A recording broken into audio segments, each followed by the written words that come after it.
Buenos días, ¿cómo están todos? Realmente agradecida con la Fundación Inspira por esta invitación para compartir detalles, para sentir un poco en estos minutos y mirarnos, porque a veces lo que no hacemos es mirarnos, a veces miramos de aquí para afuera. Yo les agradezco infinitamente por este espacio maravilloso de poder compartir con ustedes, de poder compartir con su audiencia internacional. Y qué importante el tema que nos han planteado el día de hoy para compartir con ustedes desde mis diversos sombreros, como ser humano, como paciente, como familiar, como equipo de salud. Quien les habla tiene diversos roles, tiene diversas funciones en este proceso y creo que es interesante porque así somos todos. Vamos a hablar de aquello de lo que no solemos hablar y que definitivamente debemos conocer. Declaro no tener conflictos de interés para hacer este compartir en especial. Quiero empezar hablando de la trilogía en salud para que todos nos ubiquemos. En la trilogía en salud nosotros tenemos identificado al paciente, al familiar y al equipo multidisciplinario en salud. La pregunta es, ¿paciente, familiar, equipo de salud son cuidadores? Lo dejo para una reflexión. Vayamos pensando. Nosotros cuando vemos a nuestros cuidadores, vamos a colocarlos en nuestra mente y vamos a pensar si ellos son pacientes, familiares, son miembros del equipo de salud. En ese sentido, quisiera preguntar, abierto, ¿quién es el cuidador? ¿A quién cuida? Un cuidador está identificado muy cercanamente a la familia, es el cuidador principal probablemente, es un miembro de la familia. También podría ser un cuidador externo, que puede ser un amigo, voluntario o alguien a quien le pagamos. Pero ¿qué es lo importante de este cuidador? ¿Qué hace? Es aquel que cuida de detalles, cuida de brindarte la atención en el día a día. ¿Y a quién cuida? El cuidador es un ser humano que cuida a otro ser humano. Y ahí están los grandes desafíos para poder hablar de autocuidado, para poder hablar de que necesitamos todos conocer o saber. El cuidador, si bien es cierto, es alguien que cuida a una persona de cualquier edad, y en esta fotografía tenemos diversos pacientes, diversas personas que pueden ser cuidadas, le proporciona diversos cuidados e interactúa ¿con qué? Con la historia de la persona, con el legado de la persona. Entonces, no es una labor eminentemente técnica en la que nosotros nos dedicamos a cuidar, no. Cuidamos a alguien en toda la multidimensionalidad del ser humano que ella o él representa, desde muy pequeñitos aquí hasta muy grandes.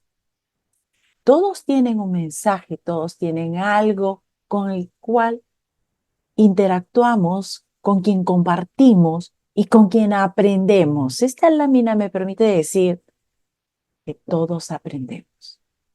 El cuidador y el que es cuidado y viceversa.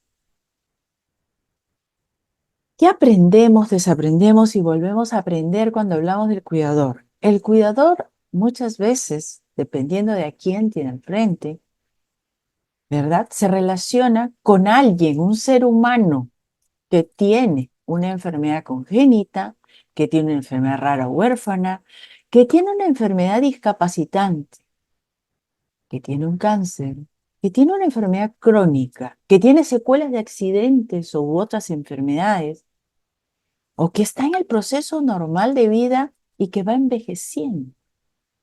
Y digo normal porque es normal, todos pasamos. Y otras. ¿Y qué hace el cuidador? El cuidador es un ser especial que llega a nuestras vidas para ayudarnos en el día a día, en la rutina diaria, en nuestra vida, en nuestras actividades. ¿Por qué? Porque necesitamos apoyo, porque somos dependientes. Y fíjense ustedes que estoy hablando de varios detalles porque quiero que los vayan agudizando y se vayan mirando. Esta sesión no es para que pensemos en otros, pensemos también en nosotros. Es esa persona que nos ayuda con las atenciones médicas, nos lleva, nos trae, ¿no? Nos ayuda a veces en la toma de decisiones. ¿Por qué? ¿Se acuerdan esa lámina en que les dije que comparte su historia, que comparte su vida? Pues sí, a veces a quien cuidamos se enfrenta grandes desafíos, retos personales o enfrenta también grandes decisiones y a veces no lo puede hacer solo y necesita ayuda y a veces el cuidador es esa persona que está allí para ayudarle. El cuidador es alguien que cuida nuestra calidad de vida. Y digo nuestra porque en algún momento todos necesitamos de un cuidador, ¿sí? No es el cuidador para los demás, también para nosotros. Y toda esta gama de detalles, de enfermedades, hace que nos preguntemos sobre cómo interactúan dos seres humanos con tantas contingencias. Y es que interactúa con todas las esferas del ser del otro. Y también tenemos nuestras propias esferas. Cuando hablamos de aprender, desaprender y volver a aprender en un cuidador, muchas preguntas surgen. ¿Quién es la persona a la que cuido? ¿Qué edad tiene? ¿Cómo es? Tengo que aprender de las etapas de vida. Una, una cosa muy importante es la relación con la familia de quien estoy cuidando. Sí. La relación con el equipo de salud. Y ya ustedes pueden ir pensando, si es que tienen la experiencia de ser cuidadores, cómo es esta relación. Y esta relación tiene que ver con esa multidimensionalidad del ser que les hablo. No solamente es la esfera física en la cual se encuentra nuestro cuerpo, nuestras enfermedades, nuestros antecedentes patológicos, genéticos, etcétera, sino se encuentra la esfera emocional, donde se encuentran todos esos sentimientos, se encuentra nuestro corazón, no el órgano, no, es esa parte que nos hace. La esfera social es aquella en la que me relaciono con mi familia inmediata, ¿verdad? Mi familia nuclear, mi familia extendida. Me relaciono con mis compañeros de la escuela, de la universidad, del trabajo, con las instituciones a las que pertenezco. Son las relaciones sociales. ¿Cuál otra esfera? La esfera intelectual.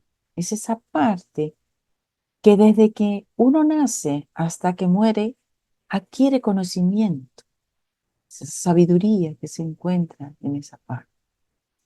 La esfera valórica, donde se encuentran los valores que se adquieren obviamente en la familia y que se van fortaleciendo a través del tiempo o se van distorsionando.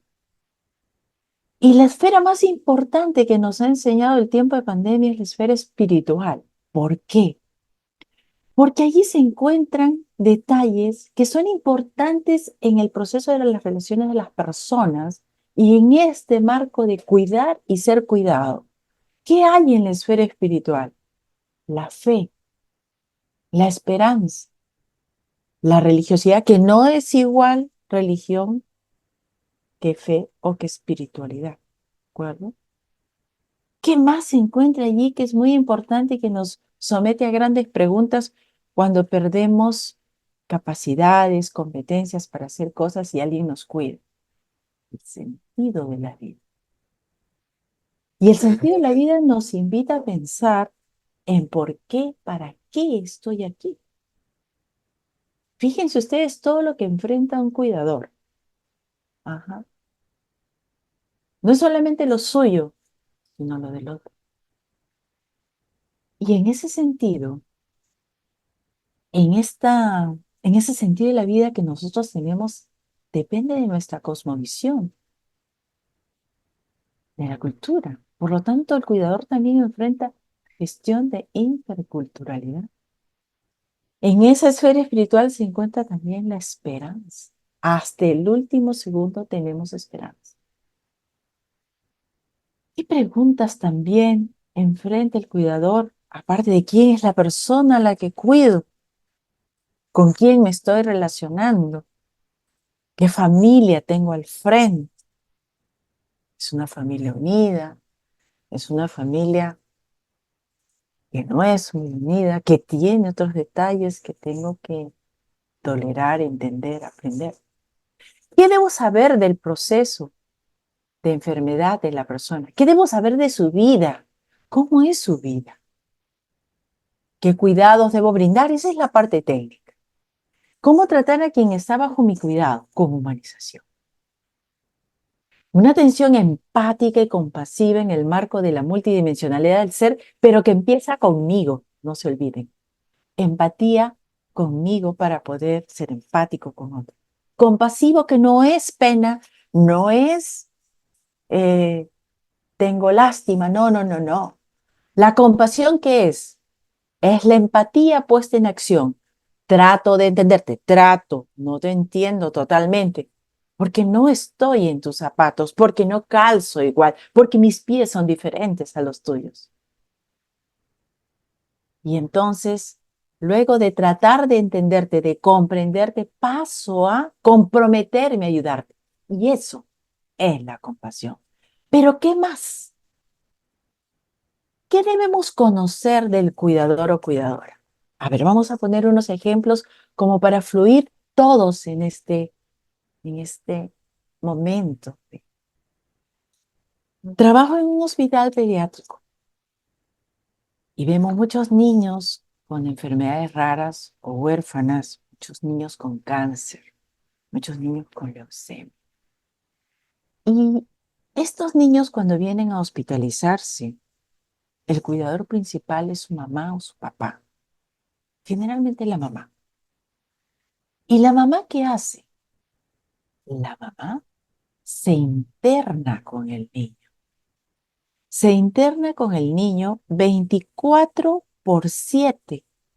Ujú. Lo que decía en el mensaje Julio, 24/7. Es una madre que está acompañando a ese niño o esa niña. ¿Y qué pasó ahí cuando tiene que ir al hospital y sin pensar mucho va? Fíjense ustedes el entorno que hay en esa hospitalización y pueden extrapolarla ustedes a lo que viven, a sus experiencias, porque me gustaría que analicemos esto, que nos demos unos minutos, unos segundos para pensar en ese cuidador, en esa cuidadora, que podemos ser nosotros o puede ser alguien muy cercano a nosotros o alguien que no está, pero valoremos esa labor. Esa madre sale de su casa con su bebé a la hospitalización, de niño de cualquier edad, pequeño, entre los 0 y los 18 años de edad, con un diagnóstico que impacta en la vida, que impacta en su presente y en su futuro. Esa madre que no solamente tiene un niño que está enfermo, sino tiene otros niños. Esa madre que tiene una pareja, un esposo, que a lo mejor tiene una madre que tiene que dejar de cuidar porque tiene que priorizar. Fíjense ese rol del cuidador, que tiene que dejar de trabajar porque ya no puede hacer esos pequeños trabajos que podía hacer para ir a cuidar a su hijo. Ya no puede generar ingresos. Es una madre que enfrenta a lo mejor un problema de violencia familiar, que enfrenta a lo mejor que diversas pérdidas que no se han duelado oportunamente en el pasado vienen al presente. Es una madre que enfrenta a veces el abandono de la pareja. En el momento más crítico, en el momento más difícil.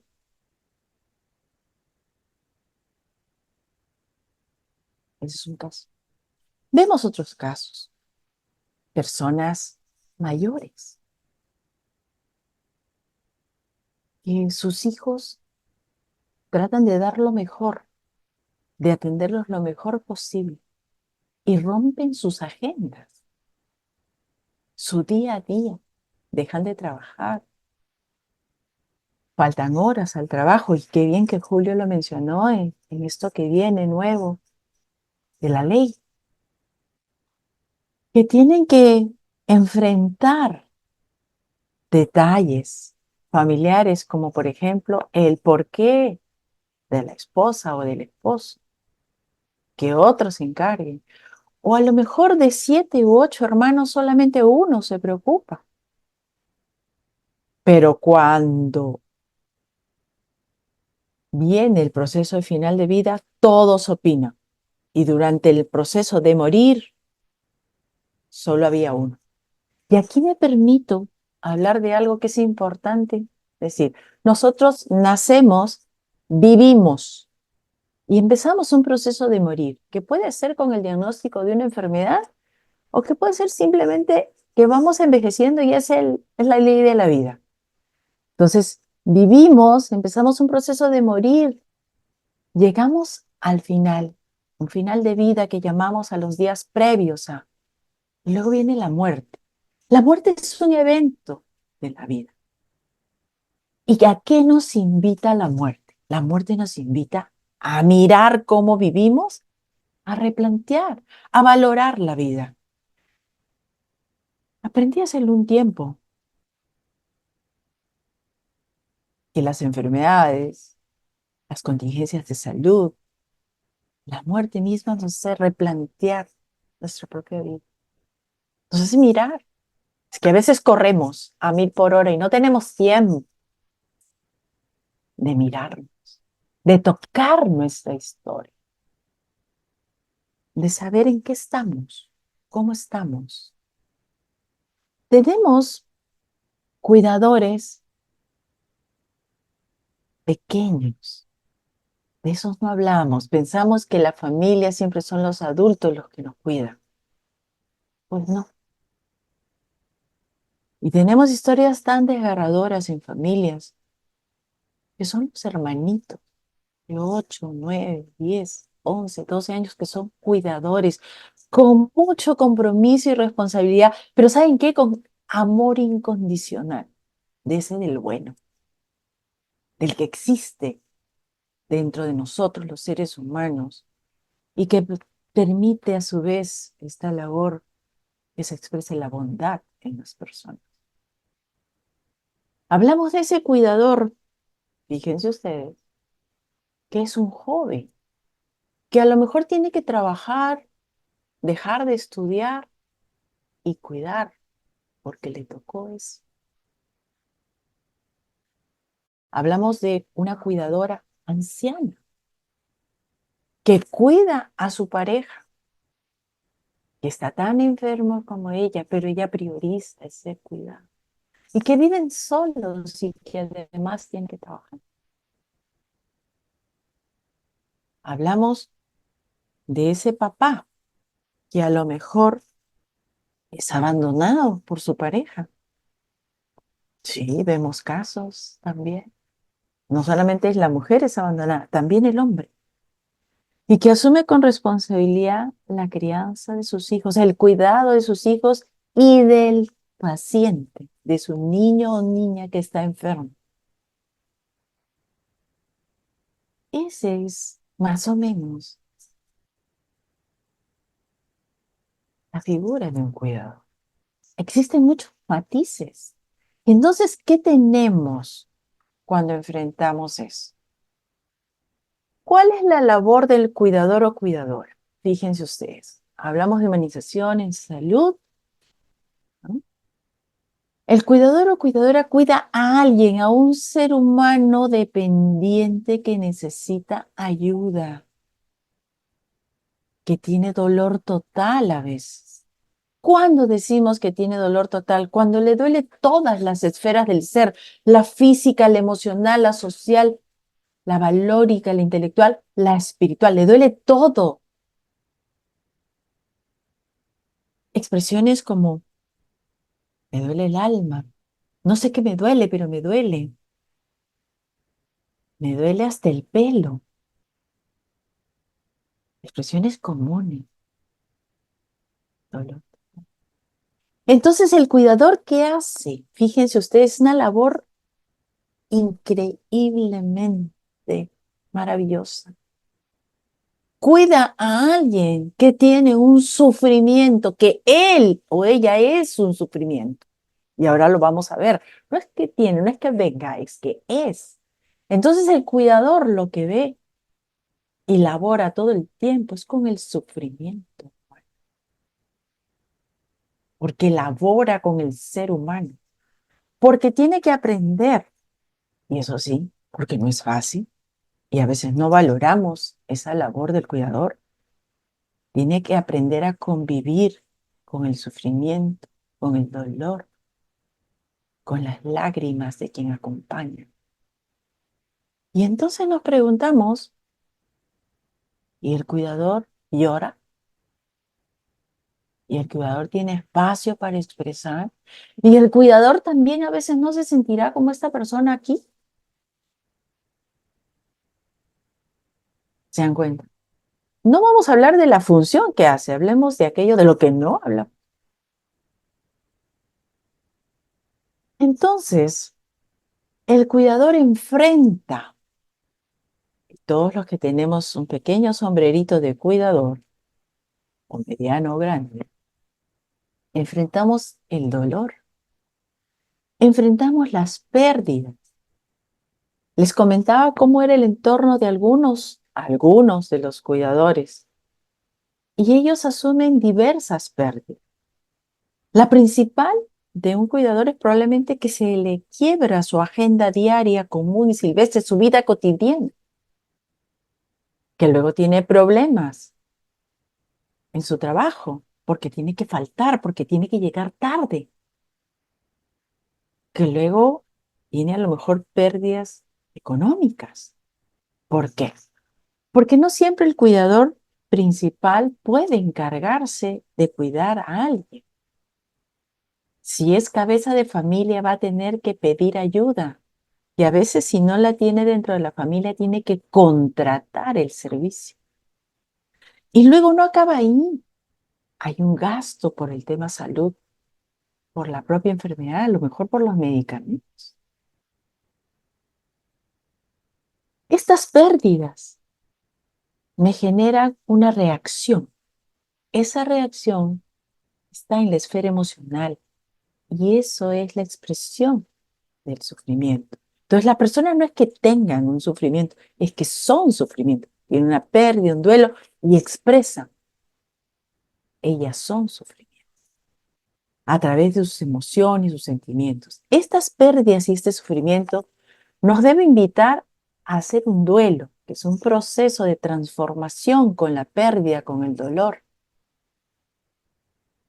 donde hay un proceso de aceptación, donde hay un proceso de resurgir, hay resiliencia.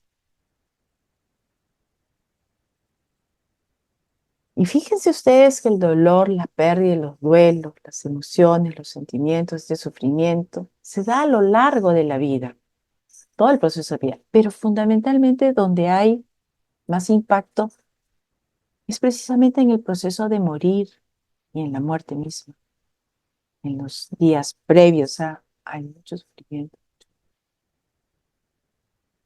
Y tiene que ver todo cómo es con nuestra multidimensionalidad del ser. El cuidador enfrenta todo esto. Vamos al tema de que cuidamos a nuestros padres. Una de las pérdidas más grandes que podemos asumir los seres humanos es ver a nuestros padres envejecer y que pierdan capacidades. Nosotros los vemos como nuestros héroes, nuestros líderes, nuestros maestros, nuestros ejemplos, estándares. No siempre, pero hablemos de aquellos que sí.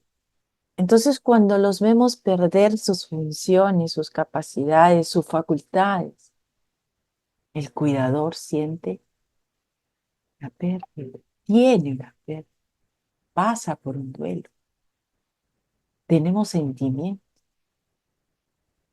Y a su vez, a quien cuidamos también, porque se da cuenta, quienes somos padres, muchas veces nos callamos y no compartimos lo que nos está sucediendo. Ujú. Entonces, este cuidador, ¿qué necesita? Necesita sin duda hacer autocuidado, despejar. Ujú. No se puede vivir plano. En el hospital donde trabajo, tengo una actividad con las madres de los niños y salgo con ellas 1 o 2 veces por semana a jugar. Fútbol, vóley, hacemos karaoke, cantamos o simplemente nos echamos en el jardín, en el pasto y conversamos de nosotras. Es un espacio privado que muchas de ellas sienten culpa por tenerlo. No, necesitan recuperar energías para volver con muchas fuerzas a cuidar a sus niños. Y es que a veces la familia les hace sentir culpables. Cuando hablo de mi autocuidado como cuidador, debo recordar que tengo diversos desafíos ante el paciente que cuido, sea mi familia, que puede ser mi papá, que puede ser mi hijo, que puede ser mi esposo, mi abuelita, mi abuelito o alguien muy cercano.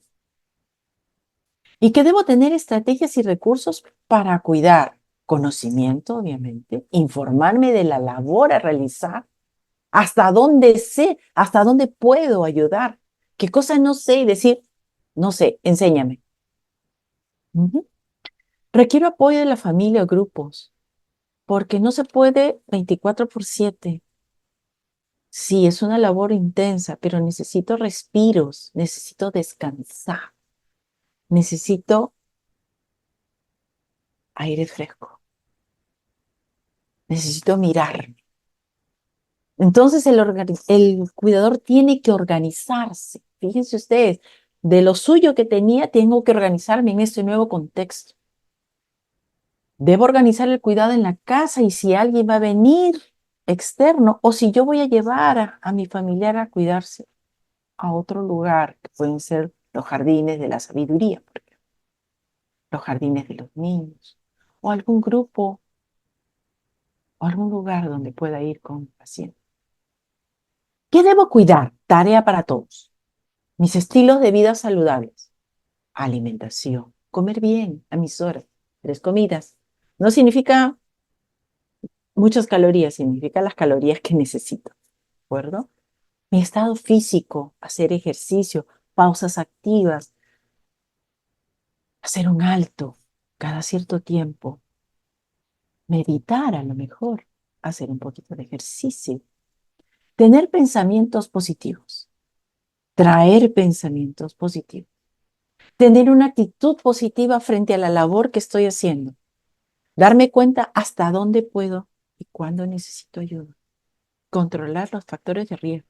Me siento cansada, no quiero hacer las cosas, me siento muy triste, siempre vigilante. No dejar de olvidarnos de nuestras prioridades, mis prioridades, no las nuestras, mis relaciones personales, mi desarrollo personal, mi salud. ¿Cómo puedo cuidar a alguien si no estoy bien? Tomarme unas vacaciones, organizar. 24/7, 365 días del año, no se debe hacer. Debemos cuidarnos. Mirar mi sentido de la vida, lo que estoy haciendo, alimenta mi espiritualidad, alimenta la misión que tengo en esta vida. Me siento gratificada con esto que estoy haciendo. ¿Mi tiempo para qué? Para mí, para no hacer nada. 2 minutos, 5 minutos, para poner mis pensamientos en blanco. para tomarme un café, un chocolate, comerme una torta, pecar un momento, para abrazar a alguien, para pedir que me abracen. Un tiempo para, un espacio para mirarme. Aquí vamos. Un espacio para mí, privado, dentro de la casa donde cuido, un espacio donde yo pueda refugiar, un espacio donde pueda ser yo por algunos minutos, sin la labor que tengo que hacer. Un espacio para compartir, para hablar con mis amigas, mis amigos, con alguien, para soltar, para hablar de lo que siento, de lo que tengo, de lo que vivo, de lo que estoy asumiendo, de los desafíos que tengo. Y eso significa aprender, desaprender y volver a aprender. Todo el tiempo. Aprender, desaprender, quitar lo que no sirve y volver a aprender. Colocar lo que me sirve.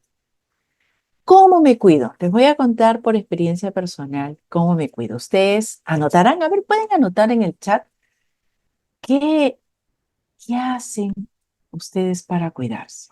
No me mientan, ¿eh? Digan la verdad. Viajar. A mí me gusta viajar. No importa si es fuera de Lima, dentro de Lima, fuera del país. Lo importante es viajar y salir de donde estás a otro lugar donde estés en contacto con la naturaleza. Esta imagen es Choquequirao, en Perú. Algo que no conocen. Esa es una de mis metas, ir allá, allá. Pero ir allá, ¿qué significa para mí? Fíjense ustedes. Significa caminar muchos kilómetros, ir a la altura, más de 3.000 metros, y yo tengo una enfermedad rara. Me tengo que preparar bien para poder ir ahí, si no hago una crisis. ¿Qué hace la doctora Luz Lo para cuidarse? Mi hobby, bailar. Yo soy bailarina de marinera norteña, pero bailo otras danzas también. Cuando bailo, no soy la doctora Lo, soy simplemente Meilén. Yo, Meilén es mi nombre chino. Vivo, siento, disfruto, me entrego a la música en ese momento, a la danza. ¿Qué más hago? Pinto. Esta pinturita la hice en estos últimos 10 días, aprovechando las fiestas patrias en mi país. Descubrí que me gusta hacer más. Pero ¿qué elijo? Fíjense ustedes, y eso me gusta reconocer, colores cálidos, colores vivos. ¿Qué pueden hacer? Algo con las manos, fíjense ustedes. Moldear con las manos. Yo les voy a contar algo que es sumamente interesante. Cuando lavo, lavar, el proceso de lavar no es coger la ropa y meterla a la lavadora, no, es frotar, lavar, ok, y echar a la lavadora. Es un espacio interesante donde puedo soltar, cocinar, por ejemplo, hacer trabajos manuales con cerámica. Esto ya es un estándar muy alto, ¿verdad? Son los retablos ayacuchanos del Perú que expresan diversas costumbres, por ejemplo, en este de la izquierda y en este de la derecha, la pandemia del COVID. Mucho arte. Puedo escribir, no importa que escriba mal. Empecemos a escribir, a soltar,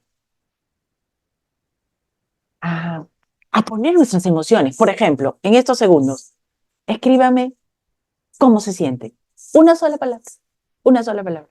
Entonces, y de ahí empiezo a armar algo. Si todos los días escribo cómo me siento, puedo ir armando alguna historia para mí, para que me sane, para que me cubra, ¿sí? Y es que me puedo mirar, escribiendo me puedo mirar. No es para el otro, es para mí. Estoy hablando para el cuidador, ¿ok? El otro también lo puede hacer, pero ahora estamos aquí nosotros, ¿de acuerdo? Entonces, algunos se sienten tranquilos, agobiados, aprendiendo, bendecidos, cansada, agotada, enferma y sin ayuda. No, no estás sola, mi querida Adriana. Escríbenos. Escríbenos, por favor. Julio, Le autorizo a que pueda compartir mi número de teléfono y me pueden escribir. Yo siempre estoy en el chat, en el WhatsApp, así que no se preocupen. Para todos aquellos que no nos sentimos bien, fíjense ustedes, todos vamos a dar un abrazo enorme y va a llegar a todos. Vamos a mandarle un abrazo a todas las personas que lo necesitan en este momento, con mucho cariño, con mucho respeto. ¿Sí? Vamos a darle ese abrazo a Adriana que no se siente bien. ¿Qué más podemos hacer? Jardinería, claro que sí.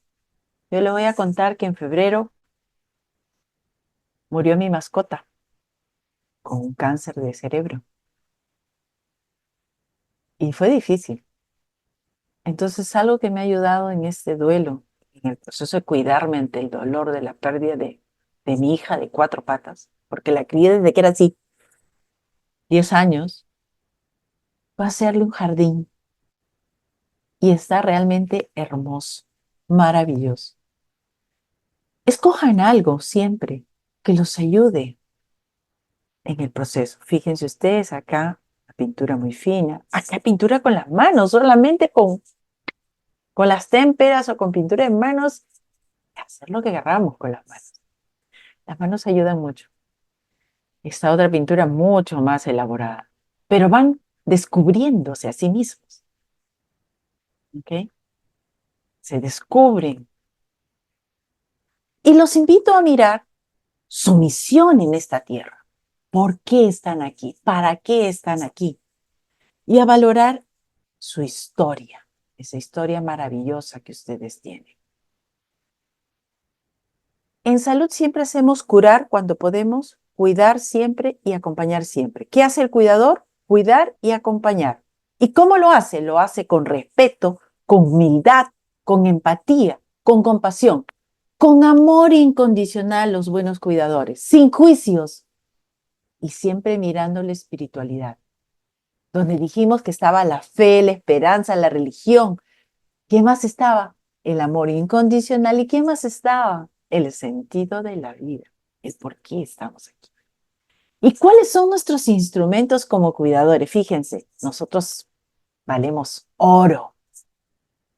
Nuestros ojos, nuestras manos, nuestra voz melodiosa, nuestro tiempo, el estar conectados con todos nuestros sentidos, nuestro ser, nuestra presencia llena de energía para otro, esa conexión con el otro, dejando celulares, tablets, televisor, solo con el otro. Entonces, yo soy el instrumento. ¿Qué no debemos olvidar? La importancia de la mirada, sincera, frontal, a los ojos. La importancia de ese silencio maravilloso. Es un silencio en el cual hay mucha comunicación. Del abrazo, de ese abrazo de corazón a corazón que te lo doy y te apapacho y te abrazo así fuerte. De una palabra amable. ¿Sí? Porque solo los cuidadores sabemos lo que enfrentamos. De un decir estoy aquí para ti, porque tú eres valioso. De un decir te escucho. De cumplir deseos, de estar atentos a los mensajes y de siempre cuidar los detalles. No solo para el que estamos cuidando, sino para nosotros también. Lo que significa que las familias debemos cuidarnos enteramente. Y me voy diciéndoles, la gente se va a olvidar de lo que dijiste, pero jamás de cómo le hiciste sentir. Eso lo dijo Maya Angelou hace muchísimos años. Y nosotros tenemos en Perú a César Vallejo, que en el poema Los Heraldos Negros, él dijo, hay golpes en la vida tan fuertes, yo no sé. Y cuando enfrentamos el cuidado de alguien, tocamos la vida de alguien y a veces nos encontramos con estos golpes tan fuertes que no sabemos. Y debemos dar lo mejor de nosotros. Este es un tiempo de amor, fe y esperanza y está escrito en la Biblia hace muchos años. Los invito a tenerlo siempre como referencia. Para quienes somos católicos es nuestro instrumento y para otros que sea un libro de consulta. Los mensajes contenidos en la Biblia realmente son maravillosos y nos ayudan en la fe, en la espiritualidad, para poder acompañar con palabras correctas, con mensajes correctos. Vivan intensamente cada segundo de sus vidas. Expresen, no se queden con nada. Amor, agradecimiento, perdón. Liberen esa mochila que tenemos en la espalda para llegar al momento final de nuestras vidas libres y disfrutar de ese último segundo que no sabemos qué hay, no sabemos qué hay más allá, pero estoy segura que hay algo. Muchas gracias. Yo soy Paiki en quechua, Yus Pagara en aymara y Fei Changanxie en mandarín. Muchísimas gracias.